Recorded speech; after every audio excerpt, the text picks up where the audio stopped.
Assalamualaikum warahmatullahi wabarakatuh. Halo teman-teman semua, kali ini kita akan membahas mengenai aplikasi ArcGIS. Nah, sebelum kita membahas aplikasi ArcGIS, ada yang tahu nggak sih GIS itu apa dan juga fungsinya untuk apa? Seperti yang kita ketahui, GIS merupakan singkatan dari Geographic Information System yang fungsinya untuk menyimpan, membuka, dan menampilkan data spasial dari kondisi geografis yang sebenarnya. Atau GIS merupakan informasi khusus untuk mengelola data yang memiliki informasi spasial atau informasi yang referensinya adalah keruangan. Selanjutnya adalah data spasial. Data spasial merupakan data berbasis keruangan atau sesuai dengan kondisi geografis permukaan bumi yang sebenarnya. Data spasial ini terdiri dari dua jenis, teman-teman. Jenis yang pertama adalah data vektor dan jenis yang kedua adalah data raster.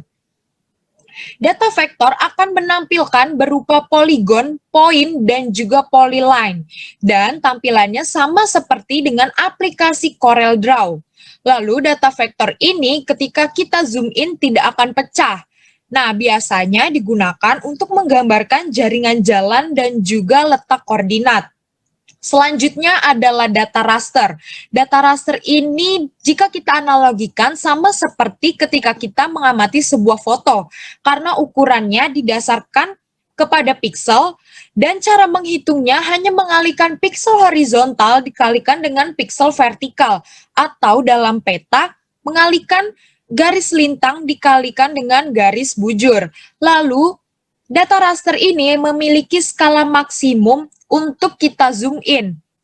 Atau secara simpel ketika kita terus mengzoomnya, maka data tersebut akan pecah atau blur sama seperti ketika kita melakukan zoom in di Google Earth. Kita langsung masuk ke pembahasan utama kita yaitu mengenai aplikasi ArcGIS. Kalau teman-teman udah tahu nih aplikasi ArcGIS, ketika muncul tampilannya akan terlihat tulisan Esri seperti ini. Maksudnya apa sih? Nah, ArcGIS ini merupakan salah satu software yang dikembangkan oleh Esri atau Environment Science and Research Institute, yang dimana merupakan kompilasi fungsi-fungsi dari berbagai macam software GIS yang berbeda seperti GIS desktop, GIS server, dan GIS yang berbasis web. Kita akan membahas produk utama dari aplikasi ArcGIS ini, yaitu GIS Desktop, yang merupakan software dengan bersifat komprehensif dan dikelompokkan menjadi 3 komponen utama. Komponen yang pertama adalah ArcView, yakni merupakan penggunaan data secara komprehensif dan juga melakukan pemetaan sekaligus menganalisis. Komponen yang kedua adalah Arch Editor. Dari namanya udah terlihat nih, fungsinya adalah untuk editing data spasial. Dan komponen yang ketiga atau yang terakhir adalah Arch Info, di mana berisi fungsi-fungsi GIS dan melakukan analisis geoprocessing. Seperti kita ketahui, dari penjelasan tersebut, kita dapat menyimpulkan bahwa ArcGIS ini merupakan aplikasi yang cukup besar, atau bisa kita sebut seorang ibu dari beberapa anak aplikasi. Di dalam ArcGIS ini terdapat beberapa aplikasi seperti ArcCatalog, ArcScene, ArcGlobe, ArcMap, dan yang lain. Kita akan membahas beberapa anak aplikasi dari aplikasi ArcGIS ini. Yang pertama kita bahas adalah aplikasi ArcCatalog. Dari namanya udah terlihat, kalau kita mau belanja, kalau kita mau lihat-lihat, pasti kita lihat katalognya. Nah, ArcCatalog ini merupakan aplikasi yang fungsinya untuk memanajemen data spasial, yang nantinya tampilannya akan berupa beberapa struktur folder. Bagaimana cara menggunakannya? Nah, seperti ini teman-teman. Pada PC kalian, kita langsung search aja di bagian search box, kita ketik ArcCatalog. Kita langsung klik. dan kita tunggu aplikasinya terbuka. Nah, bisa kita lihat teman-teman tampilan awal dari Arch Catalog ini akan seperti ini. Lalu kita bisa lihat di sini ada katalog tree. Katalog tree ini isinya berupa struktur folder. Lalu fungsinya apa? Yang pertama kita jumpai ada folder connections. Folder connections ini fungsinya untuk mengkoneksikan data spasial yang ada di dalam PC kalian untuk kita koneksikan ke dalam Arch Catalog. Lalu ada toolbox yang isinya tools-tools di dalam ArcGIS. Lalu ada database servers yang fungsinya untuk membangun database servers, dan ada database connections yang fungsinya untuk mengkoneksikan dengan database servers. Lalu ada GIS servers, terus ada my hosted, dan yang terakhir adalah ready to use service. Di sini sama seperti aplikasi lainnya terdapat toolbar dan juga status bar. Kita bisa lihat juga di sini ada tab contents, preview, dan description. Untuk fungsinya, kita yang pertama akan melakukan koneksi terhadap data spasial yang kita punya. Sebelumnya, bagaimana cara untuk mendapatkan data spasial? Nah, data spasial itu biasanya bentuknya ada SHP atau kepanjangannya itu shapefile. Apa sih shapefile? Fungsinya apa? Nah, shapefile ini berfungsi untuk menyimpan data peta digital pada sistem informasi geografis. Nah, format data ini berupa vektor atau ciri khasnya adalah tidak pecah ketika kita melakukan zoom in. Nah, caranya untuk mendownload data tersebut, kalian tinggal klik browser kalian. Di sini kalian bisa langsung klik batas administrasi SHP. Nah, nanti di sini ada beberapa sumber dan biasanya digunakan, yaitu yang pertama ada gis.den.go.id. Kalian bisa mengaksesnya dan mendownload data spasial. Lalu ada juga tanahair.indonesia.go.id, dan ini salah satu tampilan dari tanahair.indonesia.go.id. Nah, di sini kita bisa lihat cara mendownloadnya juga mudah, teman-teman. Kalian tinggal klik kanan dengan daerah yang kalian mau download, dan kalian tinggal langsung nanti di sini ada pilihan skala, lalu kalian pilih skalanya. Lalu nanti kalian bisa langsung mendownload folder atau data spasial yang kalian nanti butuhkan. Seperti ini. Nah, nanti di sini ada pilihan skala, bisa kalian klik. Langsung di sini ada icon untuk mendownload dari filenya, yaitu Kota Jakarta Selatan, dan ini formatnya zip. Nanti ketika kalian sudah mendownloadnya, misalnya seperti ini, nah akan seperti ini ya teman-teman. Nanti kalian bisa tinggal klik extract, klik kanan, lalu di sini bisa ada extract here. Nanti akan berubah menjadi formatnya seperti ini, atau tipenya file folder agar bisa diakses atau dikoneksikan ke Arch Catalog.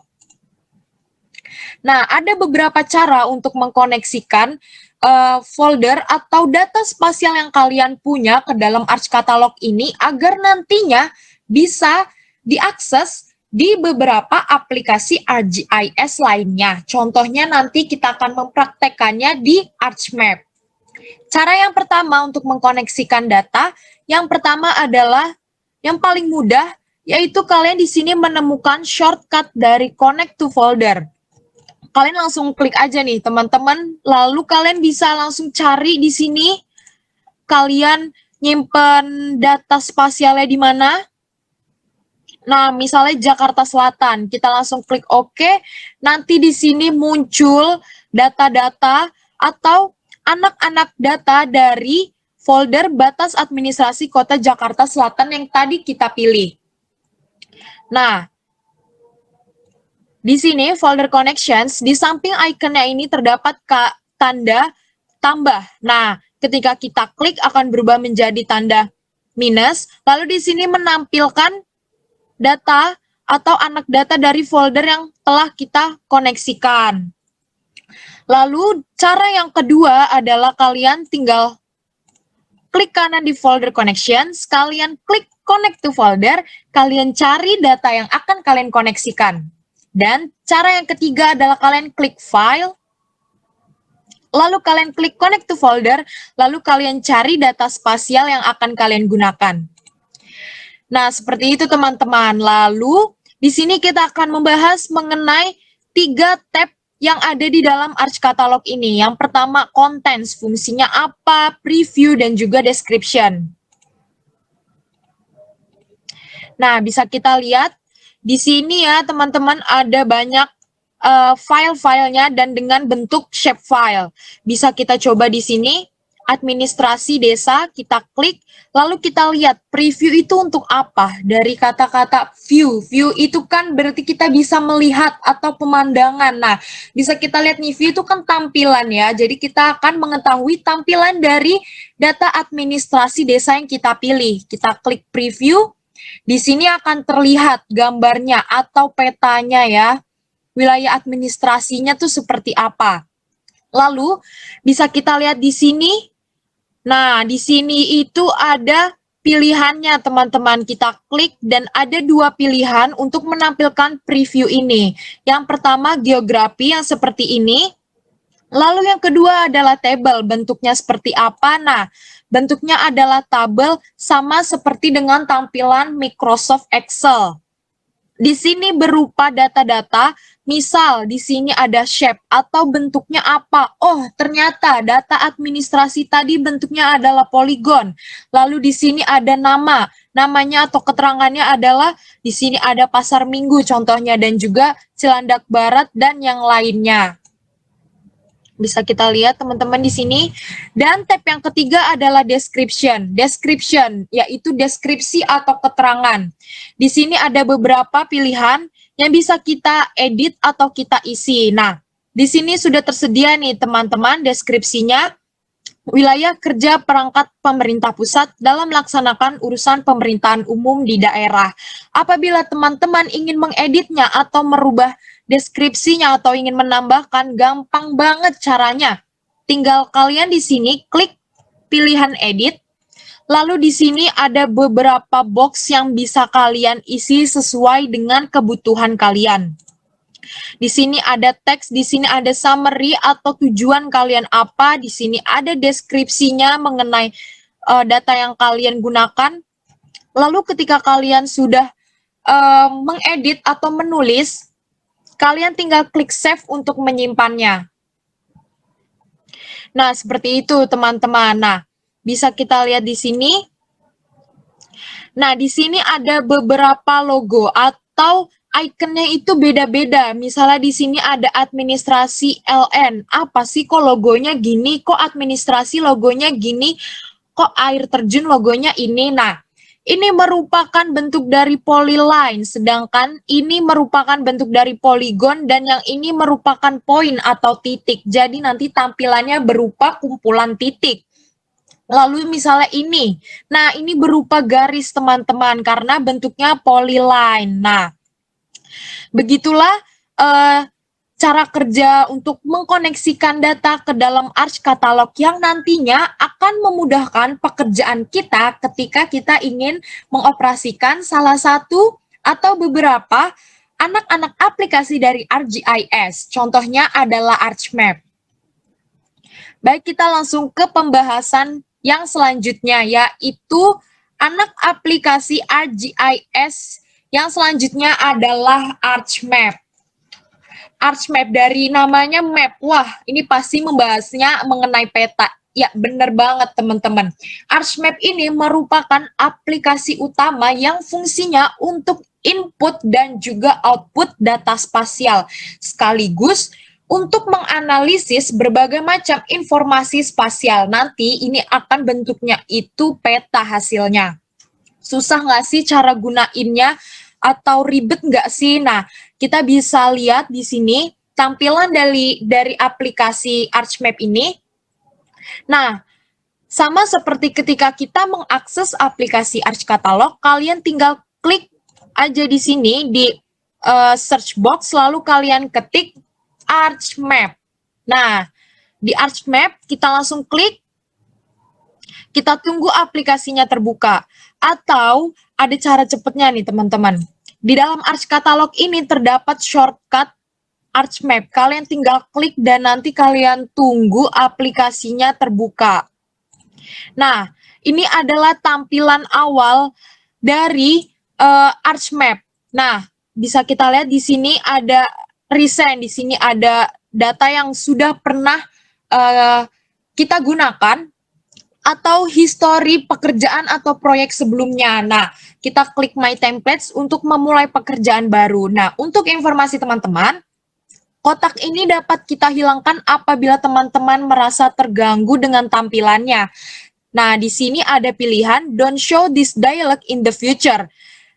Ketika teman-teman mengakses Arch Map di lain waktu, maka ketika kita checklist pilihan ini, kotak ini maka tidak akan muncul lagi teman-teman. Nah, langsung kita klik aja nih oke. Dan ini tampilan dari Arch Map. Ada toolbar, ada status bar, sama seperti aplikasi yang lainnya. Dan di sini terdapat table of contents yang nantinya akan menampilkan layer-layer yang kita pilih untuk kita kerjakan.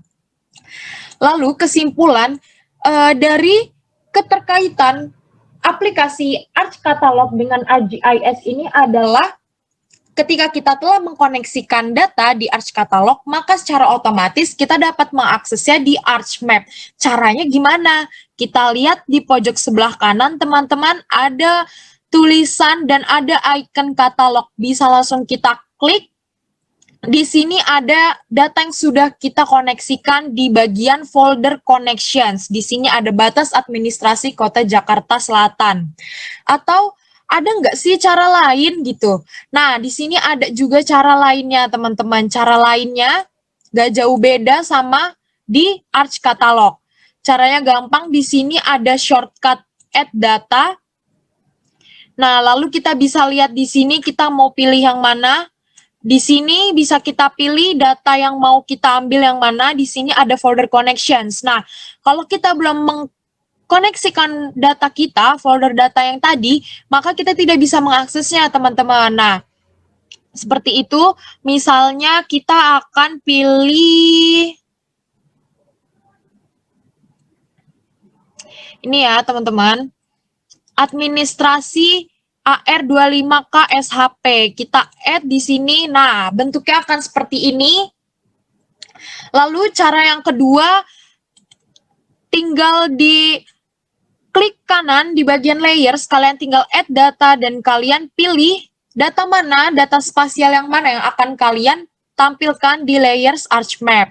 Lalu yang ketiga, cara yang ketiga adalah klik file dan juga kalian add data. Nah, di sini kalian klik add data lagi, kalian pilih data spasial yang akan kalian tambahkan. Seperti itu ya teman-teman. Nah, di sini misalnya, aduh males banget nih warnanya nggak menarik, jadi nggak semangat. Nah, kalian bisa kok merubahnya, gampang banget caranya. Kalian tinggal klik kanan, kalian klik properties. Nah, di sini bisa kita pilih warnanya. Misalnya kalau cewek-cewek nih sukanya yang menarik gitu, warna pink misalnya biar semangat, bisa kita langsung klik. Nah, di sini ada outline, ketebalan garisnya bisa kalian tebalin atau seperti tadi di 0,40. Nah, seperti ini.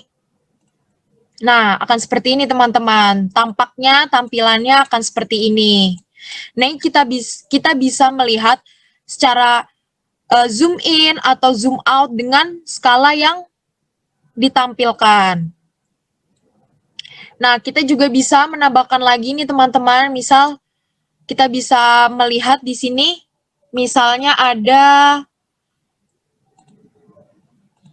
nah, toponimi. Tadi kan logonya itu dia berupa poin, maka tampilannya akan seperti ini, titik seperti ini.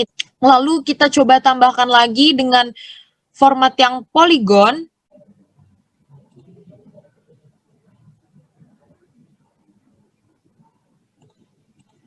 Akan seperti ini teman-teman terlihatnya. Akan berupa garis ya. Nah, di sini bisa kita lihat, mungkin kita ganti warnanya agar lebih terlihat jelas. Misalnya color bisa kita kasih warna kuning. Nah, seperti ini tampilannya teman-teman. ArchGlobe ini tidak jauh berbeda dengan aplikasi yang sering kita dengar, yaitu Google Earth misalnya. Nah, aplikasi ArchGlobe ini fungsinya apa sih? ArchGlobe ini digunakan untuk visualisasi yang tidak terputus untuk data raster dan fitur peta lainnya. Kalau tadi kita tahu SHP itu merupakan termasuk data vektor. Nah, ini untuk visualisasi data raster. Artinya semakin kita zoom akan pecah gambarnya. Nah, seperti apa tampilan dari aplikasi ini? Nah, bisa kita lihat caranya sama kok. Tinggal kalian klik di search box, kalian ketik ArchGlobe, lalu kalian klik. Lalu kita tunggu aplikasi ArchGlobe ini terbuka. Sama seperti ArchMap, tampilan awalnya adalah seperti ini, menampilkan box yang tadi sudah dijelaskan dan dapat menghilangkannya di lain waktu atau di kalian membuka selanjutnya. Nah, kita klik OK. Nah, di sini tampilannya seperti Google Earth. Atau mungkin bisa dilihat perbedaannya di sini warnanya lebih kontras daripada Google Earth ya teman-teman. Nah, seperti ini. Nah, kadang yang kita kurang ketahui adalah ketika menemui ArchGlobe dengan tampilan seperti ini, lalu kita bingung. Ini kenapa ya ArchGlobe-nya? Kenapa? Apakah ada masalah dengan PC-nya atau aplikasinya? Nah, jangan lupa teman-teman di sini imagery-nya dicentang ya. Nah, untuk menambahkan data, untuk mengerjakan proyeknya, gampang banget. Nah, seperti ini. Kalian klik di shortcut-nya add data, lalu kalian di sini add format data yang bisa diakses di ArchGlobe ini. Kita akan bisa memilih apakah mau polos seperti ini atau dengan label. Caranya, kalian tinggal klik tanda panah di samping icon shortcut add data ini, lalu di sini ada pilihan Add Base Map. Nah, di sini ada beberapa pilihan tampilan yang nantinya akan membantu kita dalam mengerjakan pengerjaan dengan ArchGlobe ini, teman-teman. Contohnya, mau tahu nih namanya apa aja? Contohnya imagery with labels. Bentuknya seperti apa? Kita akan coba lihat.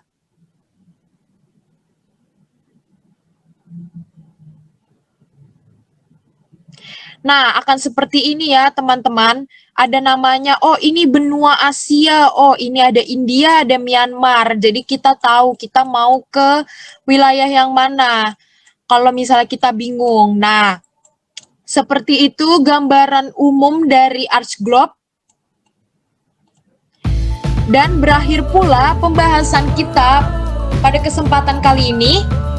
Semoga informasi yang disampaikan dapat membantu teman-teman dalam mengakses dan juga mengenal aplikasi ArcGIS. Semoga informasi dan juga ilmu pada kesempatan kali ini dapat bermanfaat. Terima kasih atas perhatiannya. Wassalamualaikum warahmatullahi wabarakatuh dan sampai jumpa.